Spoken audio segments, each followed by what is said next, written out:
தாய் தமிழ் உறவுகளுக்கு வணக்கம். உதயசூரியன் சின்னத்தில் திருமாவளவன் போட்டி என்ற தலைப்பில் இந்த காணொளியை காண்கிறோம். உதயசூரியன் சின்னத்தில் திருமாவளவன் போட்டி.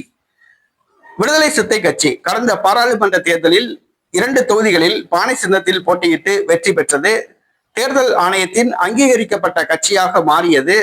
பானை சின்னத்தை அந்த கட்சி சொந்த சின்னமாக பெற்றது. தற்பொழுது விடுதலை சிறுத்தை கட்சியின் சின்னம் பானை சின்னம். இந்த சூழ்நிலையில் திமுக கூட்டணியில் தற்பொழுது விடுதலை சிறுத்தை கட்சி உள்ளது.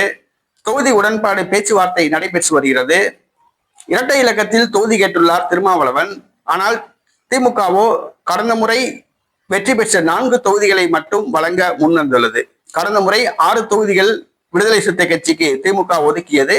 அதில் 4 தொகுதியில் வெற்றி பெற்றது. அந்த 4 தொகுதியை மட்டும் பெற்றுக் கொள்ளுங்கள் என்று திமுக கூறுகிறது. ஆனால் விடுதலை சிறுத்தை கட்சியோ இரட்டை இலக்கத்தில் தொகுதி வேண்டும் என்று அடம்பிடிக்கிறது. திமுக கூடுதல் தொகுதிகள் வேண்டும் என்று சொன்னால் விடுதலை சிறுத்தை கட்சிக்கு ஒதுக்கப்படும் தொகுதிகளில் ஒரு சில தொகுதிகள் உதயசூரியன் சின்னத்தில் நிற்க வேண்டும். விடுதலை சிறுத்தை கட்சி வேட்பாளர்கள் ஒரு சிலர் உதயசூரியன் சின்னத்தில் நிறுத்தப்பட வேண்டும் என்று திமுக கூறுகிறது. இது திருமாவளவனுக்கு அதிருப்தியை கொடுத்துள்ளது.